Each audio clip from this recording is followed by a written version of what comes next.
Wage and hour lawsuits, 2001 to 2011. For decades, Walmart faced a torrent of lawsuits alleging systemic wage theft. The most famous was Dukes versus Walmart, 2001, which became the largest class-action employment discrimination lawsuit in U.S. history before being decertified by the Supreme Court in 2011.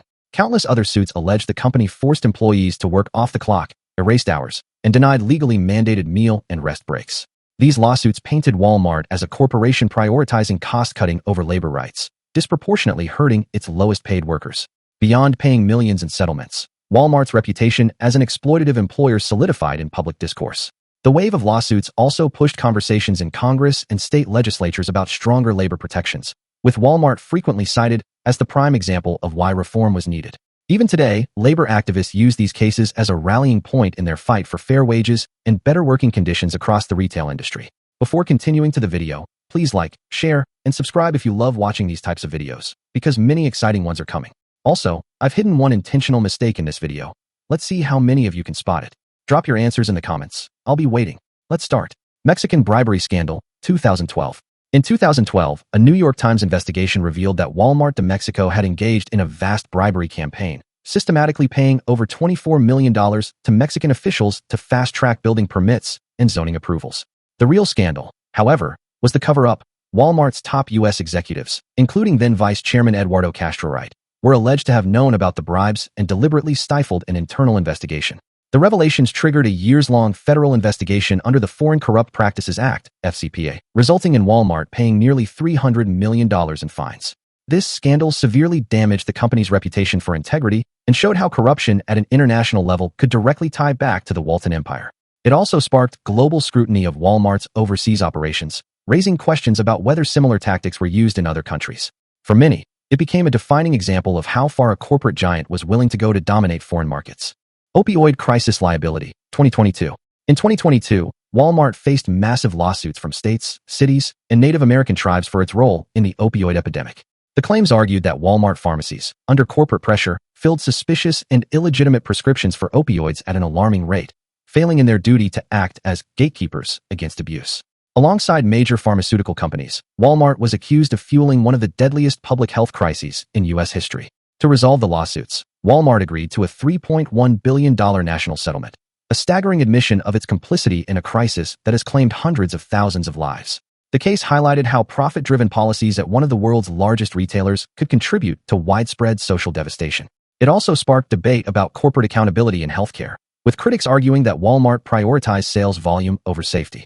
This scandal continues to tarnish the company's reputation, tying its name to one of the darkest chapters in modern American health policy.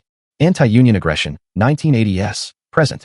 From the 1980s onward, Walmart developed one of the most aggressive anti-union reputations in corporate America. Internal documents revealed a detailed, union-busting playbook that included deploying a rapid response labor team to any store where union activity was suspected, forcing employees into mandatory anti-union meetings, and allegedly surveilling or retaliating against pro-union workers.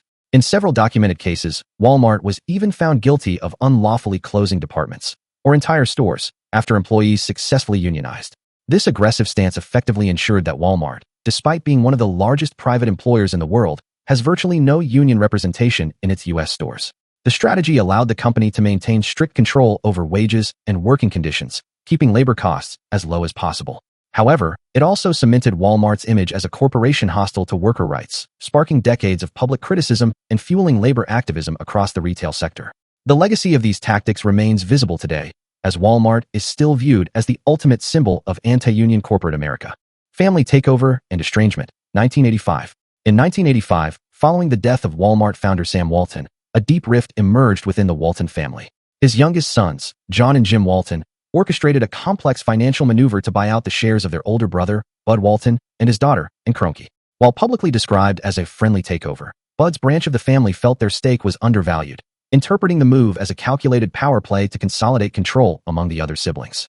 This financial maneuver created a lasting schism within the family. Bud's descendants distanced themselves from the central business operations and fortune, with Kroenke's wealth later tied more to her ownership of the Denver Nuggets and Los Angeles Rams through marriage.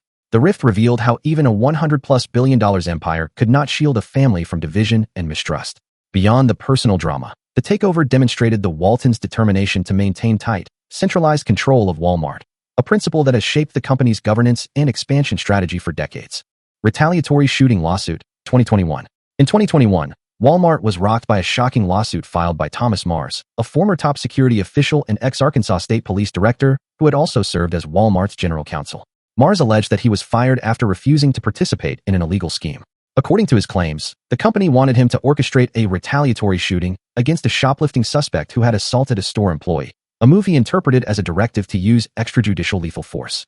The allegations painted a grotesque picture of a corporate culture willing to contemplate extreme measures to send a message against theft. Walmart strongly denied the claims, dismissing them as frivolous, and the case was eventually settled under confidential terms.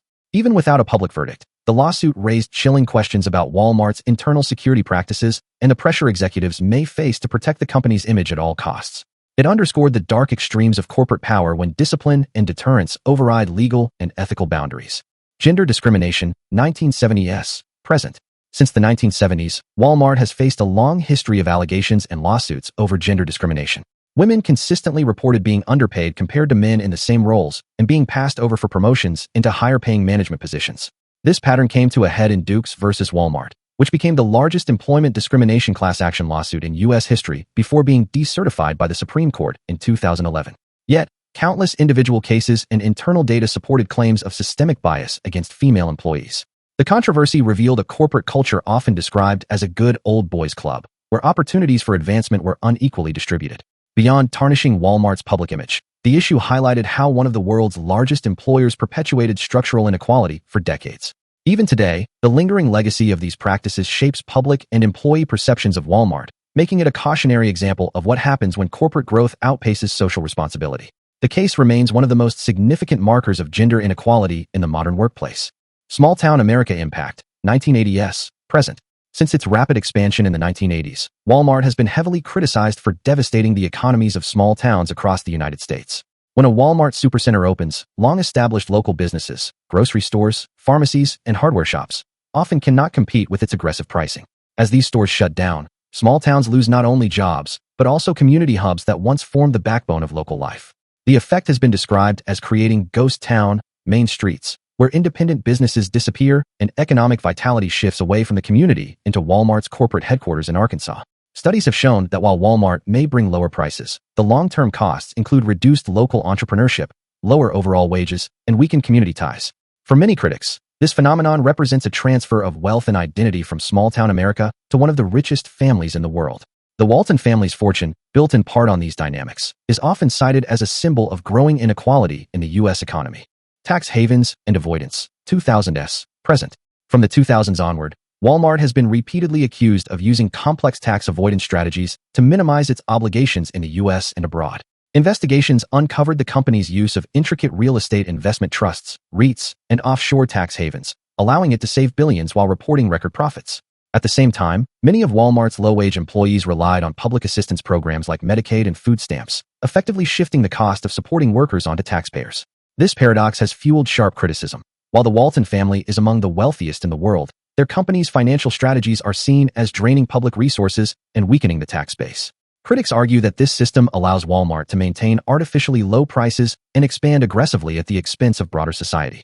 The controversy not only damaged Walmart's reputation but also placed it at the center of debates over corporate accountability, tax reform, and economic inequality in America. Domestic terrorism memo, 2019. In 2019, tragedy struck when a mass shooting at a Walmart in El Paso left 23 people dead, with many linking the attack to rising anti-immigrant rhetoric. In the aftermath, leaked internal memos revealed that Walmart instructed store managers not to use the phrase domestic terrorism in communications with employees. At the same time, workers were staging walkouts and protests, demanding stronger safety measures and criticizing the company's handling of gun sales and workplace security. The decision to avoid the term domestic terrorism created a perception of corporate insensitivity, suggesting Walmart was more concerned about protecting its brand than addressing employees' fears. This deepened the disconnect between frontline workers and corporate leadership, sparking national outrage and fueling debates about gun violence, public safety, and corporate responsibility. The episode positioned Walmart at the heart of America's polarized conversation on gun laws and workplace security, leaving a lasting stain on its reputation as employees and communities questioned whether profits were prioritized over lives.